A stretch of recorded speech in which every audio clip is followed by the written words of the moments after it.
It didn't run out. It got revoked. On April 15, the LBMA didn't update a standard. It deleted 62% of the world's crisis-ready silver.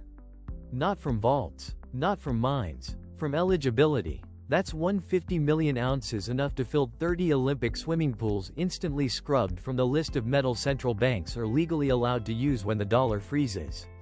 Before April 15, sovereign-grade silver meant one thing: 99.99% pure, assayed, and physically present. Simple. Fast. Physical. A bar walked into a vault, got stamped, and became money. After April 15, 4 gates. All mandatory. All sequential. All unforgiving. First, purity still 99.99%, but now measured under forensic conditions, not spot checks. Second, chain of custody GPS tracked, tamper-sealed, auditable across every handoff. No more vault-to-vault transfers. No more trusted couriers. No exceptions. Third, digital twin, not a document, not a database entry, but a live, blockchain-verified ledger synced to the bar's exact location, temperature, and movement history. Most refiners don't even have the API infrastructure to generate one. Fourth, LBMA assay, a 72-hour forensic process with zero expedite option. Now backed up across 3 labs: London, Zurich, Singapore, all operating at 117% capacity.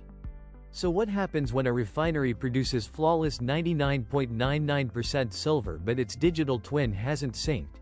Its chain of custody log shows a 47-minute GPS gap, and its assay report is queued behind 2,841 others? It sits, physically present, monetarily invisible. That's not a shortage, that's a deletion. And it happened in one day, not 1 year. Let that sink in, because here's what broke first: crisis readiness. In March 2026, the Reserve Bank of India settled a $2.10 billion trade in 107 minutes using silver.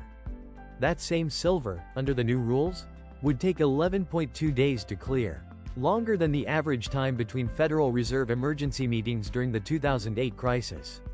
That's not a delay. It's a disqualification. And it's already triggering fallout. Turkey's central bank quietly rerouted 38% of its April silver settlements to gold-backed instruments, not because they prefer gold, but because silver's verification queue hit 17 days. They didn't abandon the asset. They abandoned the timeline. This wasn't a market failure. It was a constitutional amendment signed, sealed, and enforced without debate. The April 15 Silver Code didn't fix silver's credibility. It exposed its fragility, turning a physical commodity into a permissioned asset whose scarcity is now engineered, not mined. It's not a checklist. It's a kill chain. 4 mandatory gates, one after another. No skipping. No parallel processing. No waivers. Gate 1. Purity. Still 99.99%, but now measured under forensic lab conditions, not spot checks. A single micro-contaminant, a fingerprint smudge, a dust particle triggers full reprocessing. Before April 15, a bar passed if it looked right and weighed right. Now, it gets scanned, dissolved, recrystallized, and retested. That's not quality control. That's quarantine. Gate 2. Chain of custody. Not just who held it, but exactly where it was every second, tracked by tamper-proof GPS seals across asterisk at least 3 handoffs. Vault to truck, truck to port, port to vault. No more trusted couriers. No more, we've worked with them for 30 years. If the GPS signal drops for 47 seconds like it did for the Ulaanbaatar refinery's March shipment, the entire batch stalls permanently. Because the record isn't continuous, it's binary. Live or broken. Gate 3. Digital twin. This isn't metadata. It's not a PDF. Not a spreadsheet. It's a live, blockchain-verified ledger synced in real time to the bar's physical location, temperature, vibration history, even ambient humidity. And it must talk directly to LBMA's central ledger. Most refiners don't have that API. Not even close. The Singapore Vault? Its system runs on legacy Oracle.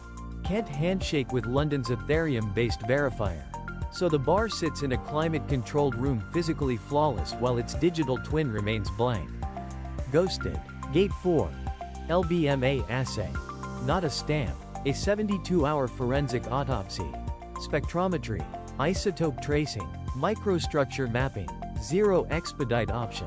And it's backed up across 3 labs: London, Zurich, Singapore, all operating at 117% capacity.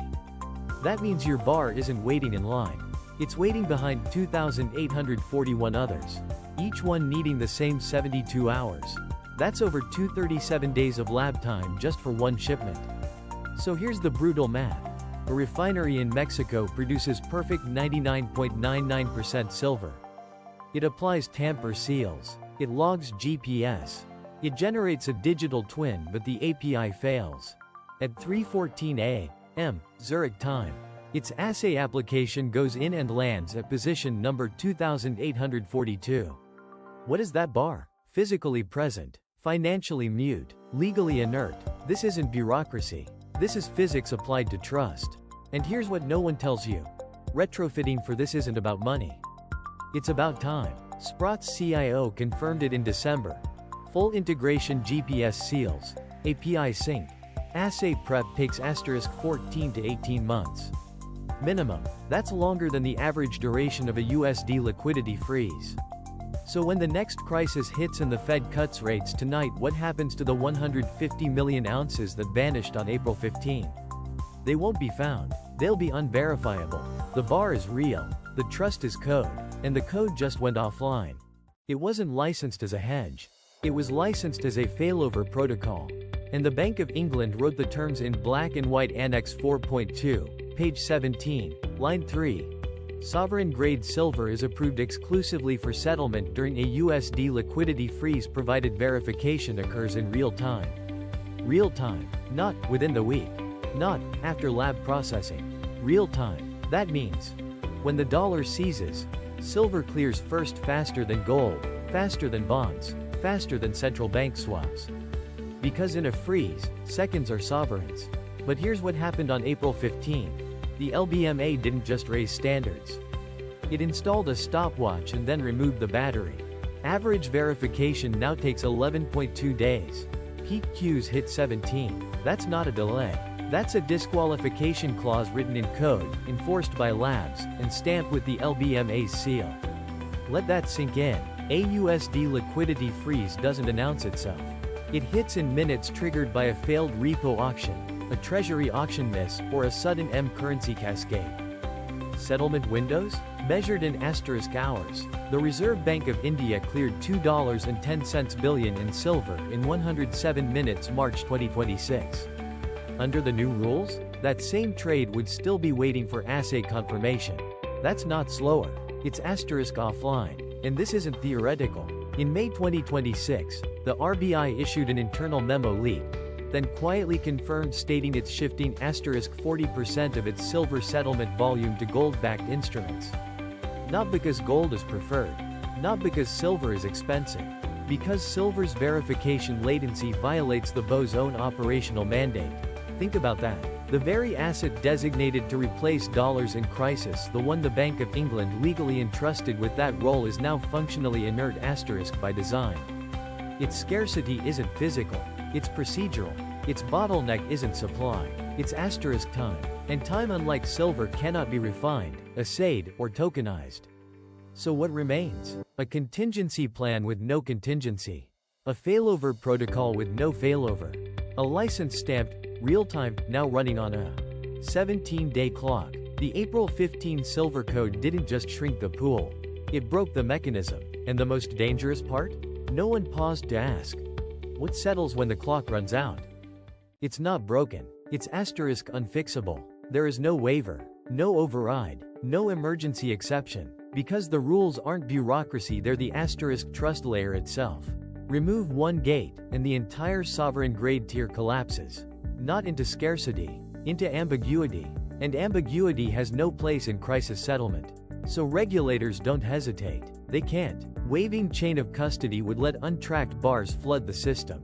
Waiving the digital twin would sever the link between physical bar and ledger, turning verification into faith. Waiving the LBMA assay? That's not expediting, it's abandoning forensic certainty. One compromised assay invalidates every bar in that batch.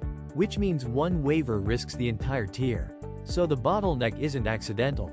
It's enforced. And no refinery can scale around it. Sprott's CIO confirmed it in December. Full integration GPS seals, API sync, assay prep takes *14 to 18 months. Minimum. That's not a timeline. It's a temporal wall. Longer than the average USD liquidity freeze. Longer than the Fed's emergency response window. Longer than the shelf life of a sovereign contingency plan. Meanwhile, demand doesn't wait. Solar needs 320 million ounces per year by 2027 IEA data, not projection.